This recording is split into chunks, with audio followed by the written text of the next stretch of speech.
जय श्री राम। पुत्रवध से दुखी दिति का तप करना, इसी का वर्णन है इसमें। तो शुरू करते हैं। हतेषु तेषु पुत्रेषु दिति परम दुखिता, मारीचं कश्यपं नाम भर्तारमिदं ब्रवीत। अपने उन पुत्रों के मारे जाने पर दिति को बड़ा दुख हुआ और अपने पति मारीची नंदन कश्यप के पास आकर बोली, हतपुत्रास्मि भगवन्तस्त्रव पुत्रैर्महाबले, शक्रहन्तारमीक्षामि पुत्रं दीर्घतपोर्विजितम्। भगवान, आपके महाबलशाली पुत्र देवताओं ने मेरे पुत्रों को मार डाला, अतः मैं दीर्घ काल की तपस्या से उपार्जित एक ऐसा पुत्र चाहती हूँ जो इंद्र का वध करने में समर्थ हो। साहं तपश्चरिष्यामि गर्भ में दार्तुर्महर्षि, ईश्वरं शक्रहन्तारं त्वं अनुज्ञातुं महर्षि। मैं तपस्या करूंगी, आप इसके लिए मुझे आज्ञा दें और मेरे गर्भ से ऐसा पुत्र प्रदान करें जो सब कुछ करने में समर्थ और इंद्र का वध करने वाला हो। तस्यास्तद्वचनं श्रुत्वा मारीचः कश्यपस्तदा प्रत्युवाच महातेजादिति परमदुःखिताम्। उसकी यह बात सुनकर महातेजस्वी मारीची नंदन कश्यप ने उस परम दुखिनी दिति को इस प्रकार उत्तर दिया, एम भवन्तु भद्रं ते शुचिर्भव तपोधने, जनिष्यासि पुत्रं त्वं शक्रहन्तारमाहवे। तपोधने, ऐसा ही हो, तुम शौचाचार का पालन करो, तुम्हारा भला हो। तुम ऐसे पुत्रों को जन्म दोगी जो युद्ध में इंद्र को मार सकें। पूर्णे वर्षसहस्रे तु शुचिर्यदि भविष्यसि, पुत्रं त्रैलोक्य हंतारम अतस्त्वं जनिष्यसि। यदि पूरे 1 सहस्त्र वर्ष तक पवित्रता पूर्वक रह सकोगी तो तुम मुझसे त्रिलोकीनाथ इंद्र का वध करने में समर्थ पुत्र प्राप्त कर लोगी। एवमुक्त्वा महातेजा पाणिना सम्मार्जतां तामालभ्यत स्वस्ति इत्युक्त्या तपसे ययौ। ऐसा कहकर महातेजस्वी कश्यप ने दिति के शरीर पर हाथ फेरा और उनका स्पर्श करके कहा, तुम्हारा कल्याण हो। ऐसा कहकर वे तपस्या करने के लिए चले गए।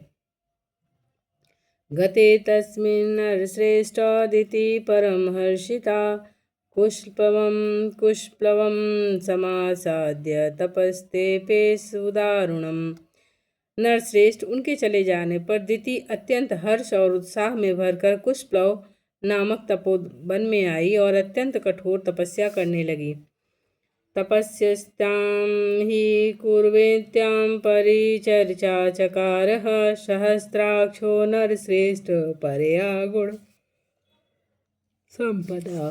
पुरुष प्रवर श्री राम दिति के तपस्या करते समय सहस्त्र लोचन इंद्र विनय आदि उत्तम गुण संपत्ति से युक्त हो उनकी सेवा टहल करने लगे। अग्निं कुशान काष्ठमप फलं मूलं तथैव च न्यवेदयत सहस्राक्षो यच्चानदपि कांक्षितम्। सहस्राक्ष इंद्र अपनी मौसी दिति के लिए अग्नि, कुशा, काष्ठ, जल, फल, फूल, मूल, अन्य अभिलषित वस्तुओं को लाकर देते थे। गात्र संवाहनैश्चैव श्रमावपननैस्तथा शक्र सर्वेषु कालेषु दिति परिचारः। इंद्र मौसी की शारीरिक सेवाएं करते, उनके पैर दबाकर उनकी थकावट मिटाते और ऐसी ही अन्य आवश्यक सेवाओं द्वारा वे हर समय दिति की परिचर्या करते। पूर्णे वर्ष सहस्रे सा दशोने रघुनंदना, दिति परम संहस्ता शस्त्राक्षमथा ब्रवीत। रघुनंदन जब सहस्त्र वर्ष पूर्ण होने में कुल 10 दिन बाकी रह गए, तब एक दिन दिति ने अत्यंत हर्ष में भरकर सहस्त्रलोचन इंद्र से कहा, तपस्यन्त्या वर्षाणि दश वीर्यवन्तामवर अपशिष्टानि भद्रं ते भ्रातरं द्रक्ष्यते ततः। बलवानों में श्रेष्ठ वीर, अब मेरी तपस्या के केवल 10 वर्ष और शेष रह गए हैं। तुम्हारा भला हो, 10 वर्ष बाद तुम अपने होने वाले भाई को देख सकोगे। यमहं त्वं कृते पुत्र तमाधास्ये जयोत्सुकं त्रैलोक्य विजयं पुत्र स भोक्ष्यसि विज्वरः। बेटा, मैंने तुम्हारे विनाश के लिए जिस पुत्र की याचना की थी, वह जब तुम्हें जीतने के लिए उत्सुक होगा, उस समय मैं उसे शांत कर दूंगी। तुम्हारे प्रति उसे वैर भाव से रहित और भ्रातृ स्नेह से युक्त बना दूंगी। फिर तुम उसके साथ रहकर उसी के द्वारा की हुई त्रिभुवन विजय का सुख निश्चिंत होकर भोगना। याचितेन सुरश्रेष्ठ पित्रा तव महात्मना वरोष वर्ष सहस्रांते मम दत्ता सुतम प्रति। सुरश्रेष्ठ, मेरे प्रार्थना करने पर तुम्हारे महात्मा पिता ने 1000 वर्ष के बाद पुत्र होने का मुझे वर दिया है। इत्युक्ता च दितिस्त्र पाप्ते मध्यम दिनेश्वरे निद्रापहता देवी पादौ कृत्वाथ शीर्षता। ऐसा कहकर दिति नींद से अचेत हो गई और उस समय सूर्यदेव आकाश के मध्य भाग में आ गए थे। दोपहर का समय हो गया था। देवी दिति आसन पर बैठी बैठी झपकी लेने लगी। सिर झुक गया और केश पैरों से जा लगे। इस प्रकार निद्रा अवस्था में उन्होंने पैरों को सिर से लगा लिया। दृष्ट्वा ताम सुंची शक्रपादयो कृतमूर्धजाम शिरस्थाने कृतो पादो जहास च मुमोद च। उन्होंने अपने केशों को पैरों पर डाल रखा था। सिर को टिकाने के लिए दोनों पैरों को ही आधार बना लिया था। यह देखकर दिति को अपवित्र हुई जान इंद्र हंसे और बड़े प्रसन्न हुए। तस्या शरीरे विविरं प्रविवेश पुरंदरा गर्भ च सप्ताधराम चिच्छेद परमात्मवान। श्री राम फिर तो सतत सावधान रहने वाले इंद्र माता दिति के उदर में प्रविष्ट हो गए और उसमें स्थित हुए गर्भ के उन्होंने 7 टुकड़े कर डाले। विद्यमानस्तस्तो गर्भो वज्रेण सत्पर्वणा सुरोदसुस्वरम स रामो ततो दितिर्बुध्यत। श्री राम उनके द्वारा 100 पर्वों वाले वज्र से विदीर्ण किए जाते समय वह गर्भस्थ बालक जोर जोर से रोने लगा, जिससे दिति की निद्रा टूट गई और वे जागकर उठ बैठी। मारुदो रुदिश्चेति गर्भ सक्रो अभवावता भाषता विभेद च महातेजा रुदंतपि वासवा। तब इंद्र ने उस रोते हुए गर्भ से कहा, भाई रो मत रो। परंतु तेजस्वी महातेजस्वी इंद्र ने रोते रहने पर भी उस गर्भ के टुकड़े कर ही डाले। न हन्तव्यमित्येव दितिर्ब्रवीत निष्पपात तथा शक्रो मातुर्वचन गौरवात। उस दिन दिति ने कहा, इंद्र बच्चे को न मारो। माता के वचन का गौरव मानकर इंद्र सहर्षा उदर से निकल आए। प्रार्जलिर्वज्र सहितो दिति शक्रो अभ्यभाषता असुचिर्देवी सुप्तासि पादयो कृतमूर्धजा। तदंतर्महं लब्ध्वा शक्रसंहन्तारमाहवे अभिनंदं सप्तता देवी तन्मे त्वं क्षन्तु महर्षि। फिर वज्र सहित देवी इंद्र ने हाथ जोड़कर दिति से कहा, देवी तुम्हारे सिर के बाल पैरों से लगे थे, इस प्रकार तुम अपवित्र अवस्था में सोई थी। यही छिद्र पाकर मैंने इस इंद्रहस्ता बालक के 7 टुकड़े कर डाले हैं। इसलिए माँ तुम मेरे इस अपराध को क्षमा करो। सप्ता तु कृते गर्भेदिति परम दुखिता सहस्राक्षम दुराधर्ष वाक्यम सानुया ब्रवीत।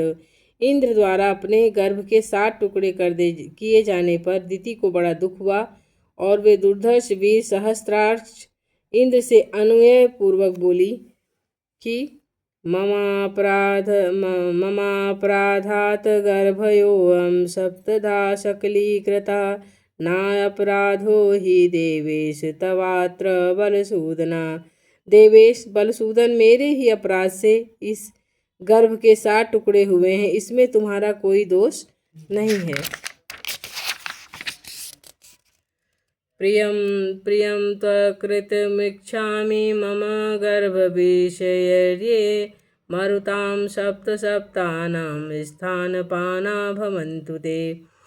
इस गर्भ को नष्ट करने के लिए निर्मित तुमने जो क्रूरतापूर्ण कर्म किया है, वह तुम्हारे और मेरे लिए भी जिस तरह प्रिय हो जाए, जैसे भी उसका परिणाम तुम्हारे और मेरे लिए सुखद हो जाए, वैसा ही मैं उपाय करना चाहती हूँ। मेरे गर्भ के वो 7 खंड 7 व्यक्ति होकर 7 मरुदगणों के स्थानों का पालन करने वाले हो जाएं। वातिस्कंधाय में सप्त चरन्तु दिवि पुत्रका मारुता इति विख्याता दिव्य रूपा ममात्मजा। बेटा मेरे दिव्य रूपधारी पुत्र मारुत नाम से प्रसिद्ध होकर आकाश में जो सुविख्यात 7 वात स्कंध हैं, उनमें विचरें। ब्रह्मलोकं चरत्वेकम् इंद्रलोकं तथा परा दिव्यवायुरिति ख्यात स्त्रीयोऽपि महायशा। इस प्रकार 49 मरुत समझने चाहिए। इनमें से जो प्रथम गण है वह ब्रह्मलोक में विचरे, दूसरा इंद्रलोक में विचरण करे और तीसरा महायशस्वी मरुदगण दिव्य वायु के नाम से विख्यात हो अंतरिक्ष में बहा करे। चत्वारस्तु सुरश्रेष्ठो दिशो वै तव शासनात् संचरष्यन्ति भद्रं ते कालेन हि ममात्मजाः। त्वत्कृतिर्नैव नाम्ना वै मारुता इति विश्रुता। सुरश्रेष्ठ, तुम्हारा कल्याण हो। ये मेरे शेष 4 पुत्रों के गण तुम्हारी आज्ञा के अनुसार संपूर्ण दिशाओं में संचारण करेंगे। तुम्हारे ही रखे हुए नाम से वे सबके सब मारुत कहलाएंगे। मारुत नाम से ही उनकी प्रसिद्धि होगी। तस्यास्तद्वचनं श्रुत्वा सहस्राक्षः पुरन्दरः उवाच प्राञ्जलि वाक्यमिदं बलसूदनः। दिति का यह वचन सुनकर बल दैत्य को मारने वाले सहस्राक्ष इंद्र ने हाथ जोड़कर यह बात कही। सर्वमेतं तदा यथोक्तं ते भविष्यति न संशया विचरन्ति भद्रं ते मारुतरूपा स्थितमात्मजा। माँ, तुम्हारा कल्याण हो। तुमने जैसा कहा वह सब वैसा ही होगा, इसमें संशय नहीं है। तुम्हारे ये पुत्र देव रूप होकर विचरेंगे। एम तौ निश्चयं कृत्वा माता पुत्रौ तपोवने जग्मुतु स्त्रीमिदेव राम कृतार्थाविति न श्रुतम्। श्री राम, उस तपोवन में ऐसा निश्चय करके वे दोनों माता पुत्र दिति और इंद्र कृतकृत्य हो गए और स्वर्गलोक को चले गए, ऐसा हमने सुन रखा है।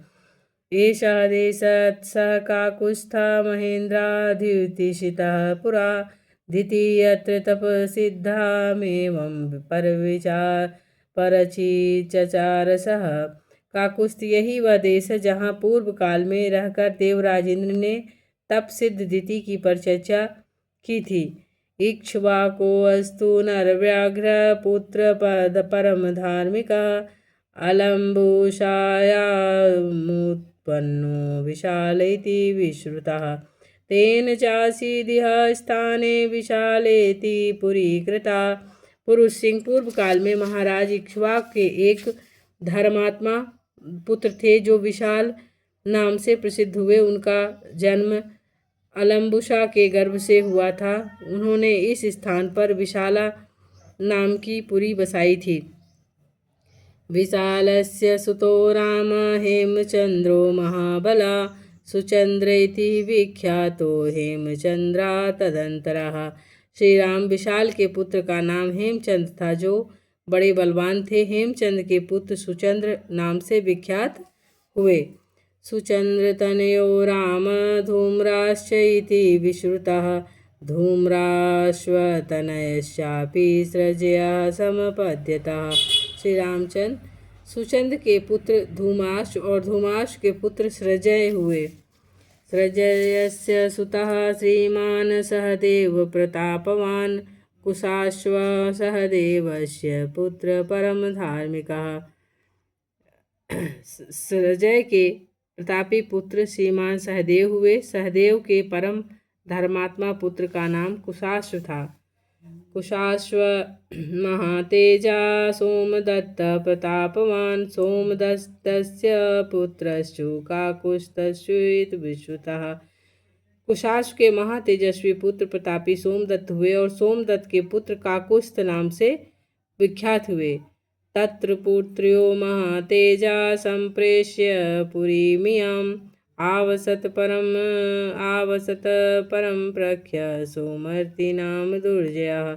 काकुत्स्थ के महातेजस्वी पुत्र सुमति नाम से प्रसिद्ध हैं, जो परम कांतिमान दुर्जय और वीर हैं। वे ही इस समय पुरी में निवास करते हैं। इक्ष्वाको अस्तु प्रसादेन सर्वे वैशालिका नृपा दीर्घायुषो महात्मानो वीर्यवंता सुधार्मिका। महाराज इक्ष्वाकु के प्रसाद से विशाला के सभी नरेश दीर्घायु महात्मा पराक्रमी और परम धार्मिक होते आए हैं। इहाद्याद्य रजनी में काम सुखम स्वाप्स्याहे वयम श्वः प्रभाते नरश्रेष्ठ जनकम दृष्टुमहर्षि। नरश्रेष्ठ, आज एक रात हम लोग यहीं सुखपूर्वक शयन करेंगे। फिर कल प्रातः यहाँ से चलकर तुम मिथिला में राजा जनक का दर्शन करोगे। सुमतिस्थो महातेजा विश्वामित्र सुमुपागतम श्रुत्वा नरवर श्रेष्ठ प्रत्यागक्षम महायशा। नरेशों में श्रेष्ठ महातेजस्वी महायशस्वी तथा सुमति विश्वामित्र को पुरी के समीप आया हुआ सुनकर उनकी अगवानी के लिए स्वयं आए। पूजां च परमां कृत्वा सोपाध्याय स बान्धवः प्राञ्जलि कुशलं दृष्ट्वा विश्वामित्र यथा ब्रवीत। अपने पुरोहित और बंधु बांधवों के साथ राजा ने विश्वामित्र की उत्तम पूजा करके हाथ जोड़कर उनका कुशल समाचार पूछा और उनसे इस प्रकार कहा। धन्योऽस्म्यनुगृहीतोऽस्मि यस्य मे विषयं मुने सांप्राप्तो दर्शनं चैव नास्ति धन्यतरो मम।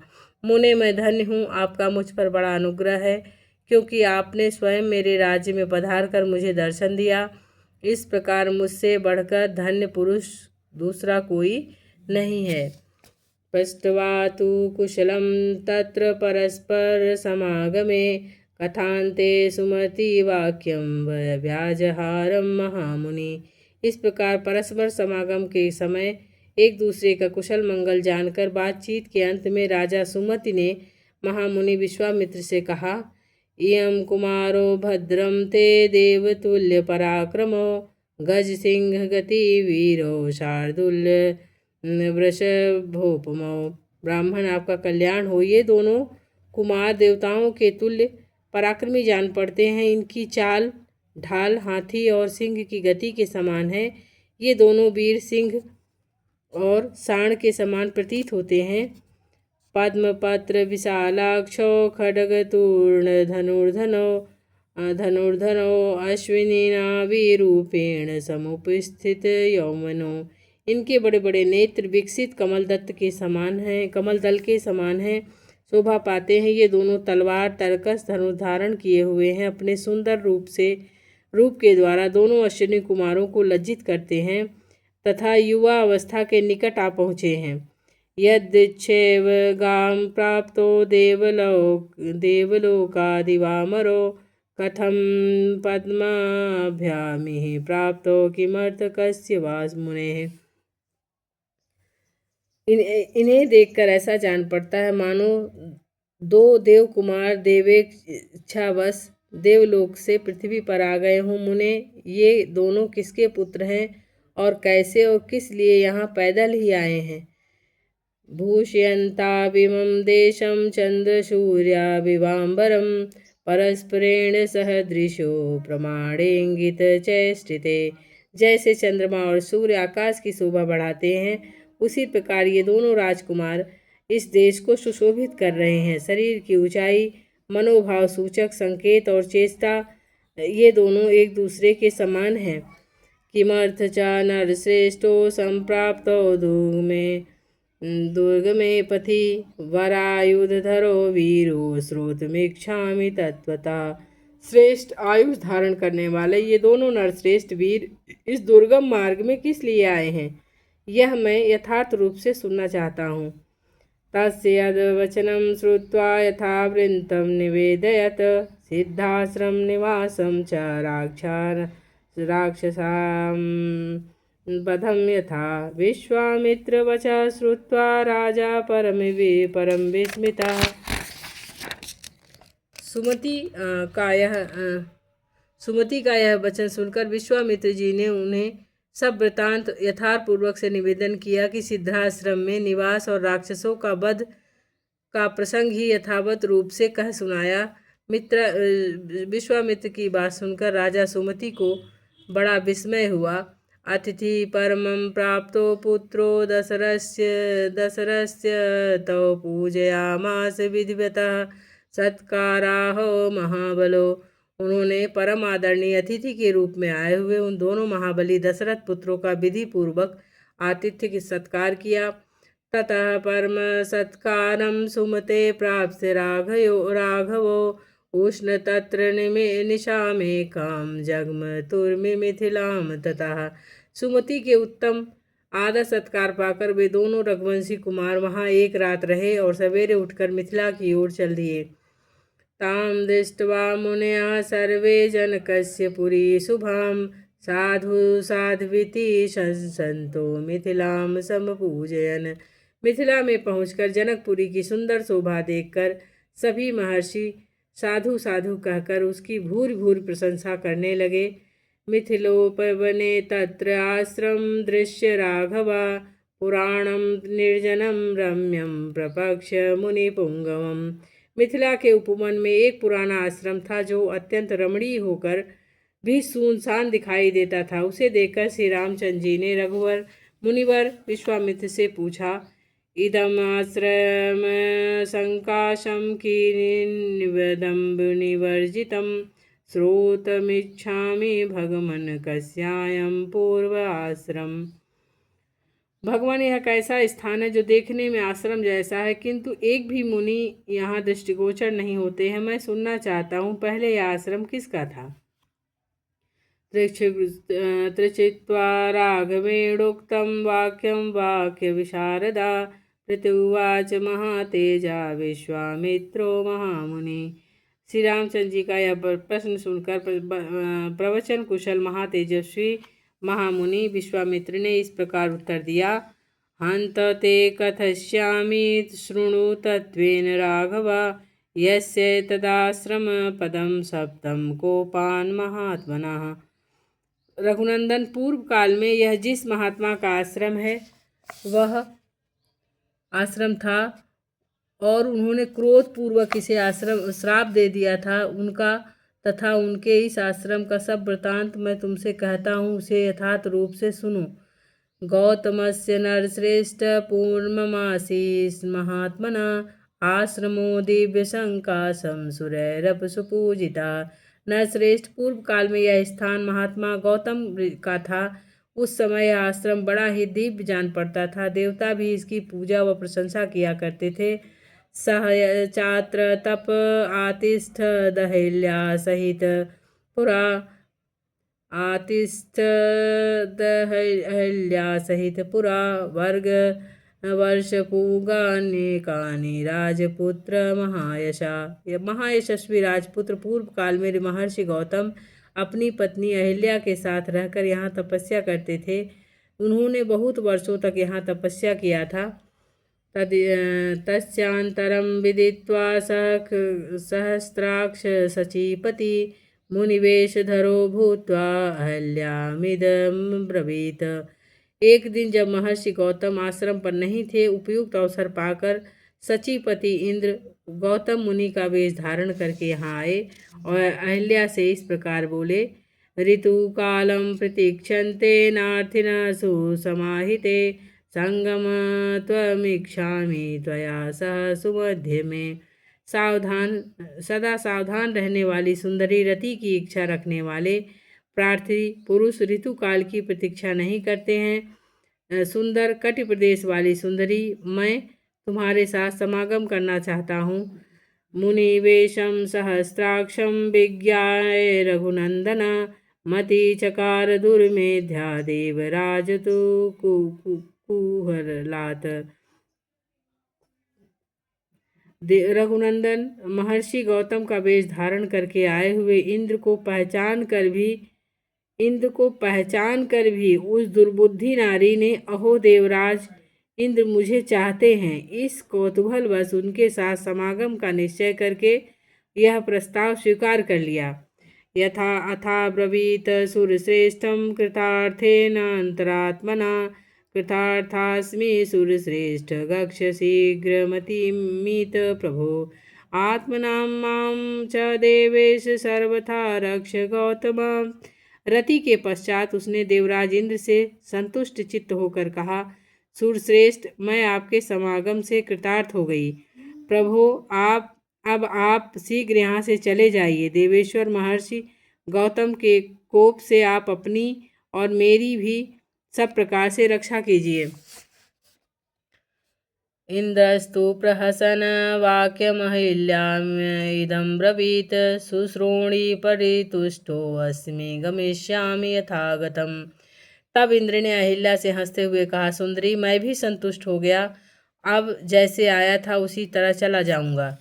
एम संगस्य तु तदा निष्क्राकोट जात तथा यः संभ्रमात् त्वरन् राम शंकितो गौतमं प्रति।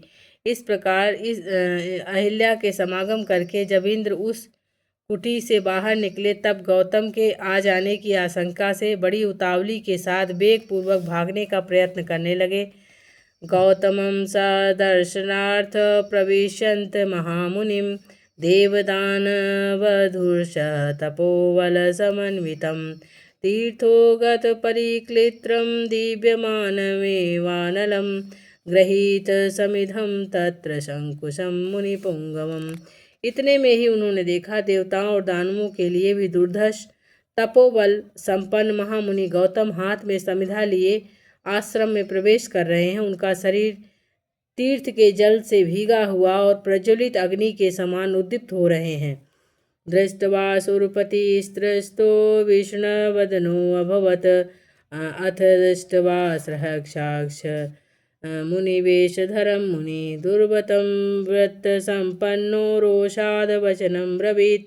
उन पर दृष्टि पड़ते ही देवराज इंद्र भय से थर्रा उठे।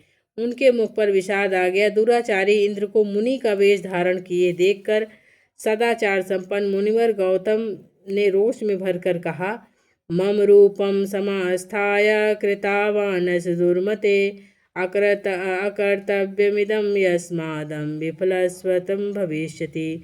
दुर्मते, तूने मेरा रूप धारण करके यह न करने योग्य पाप कर्म किया, इसलिए तू विफल हो जाएगा। गौतमेन एव मुक्तस्य सुरोषेण महात्मना पेततु वर्षणो भूमौ सहस्राक्ष तत्क्षणात्। रोष में भरे हुए महात्मा गौतम ने ऐसा कहते हुए सहस्राक्ष इंद्र के दोनों अंडकोश उसी क्षण पृथ्वी पर गिर पड़े। तथा सप्त्वा च वै शक्रं भार्यापि च सप्तवान् इहं वस्त्रसहस्राणि बहूनि निवसिष्यसि वातभक्षा निराहारा तप्यन्तो भस्मशायिनी अदृश्या सर्वभूतानां समे आश्रमे अस्मिन् वसिष्यसि यथा यदा त्वे तदा वनं घोरं रामो दशरात्मजा आगमष्यन्ति दुर्धर्षस्तदा पूता भविष्यति तस्यातिथ्येन दुर्वृत्ते लोभमोहविवर्जिता मत्स्यसंकाशमुदायुक्ता स्वयं वपुर्धारिष्यसि। इंद्र को इस प्रकार शाप देकर गौतम ने अपनी पत्नी को भी शाप दिया।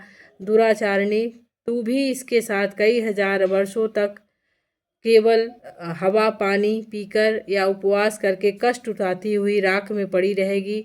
समस्त प्राणियों से अदृश्य होकर इस आश्रम में रहेगी। जब दुर्धर्ष दशरथ कुमार राम इस घोर वन में पदार्पण करेंगे उस समय तू पवित्र होगी। इसका आतिथ्य सत्कार करने से तेरे लोभ मोह और आदि दोष दूर हो जाएंगे और तू प्रसन्नता पूर्वक मेरे पास पहुंचकर अपना पूर्व शरीर धारण कर लेगी। एवं उक्त्वा महातेजा गौतमो दुष्टचारिणीम् इममाश्रयमुत्सृज्य सिद्धचारणसेविते हिमवक्षिकरे रम्ये तपस्तेपे महातपा। अपनी दुराचारिणी पत्नी से ऐसा कहकर महातेजस्वी महातपस्वी गौतम इस आश्रम को छोड़कर चले गए और सिद्धों और चारणों से सेवित हिमालय के रमणीय शिखर पर तपस्या करने लगे। जय श्री राम। शेष भाग कल।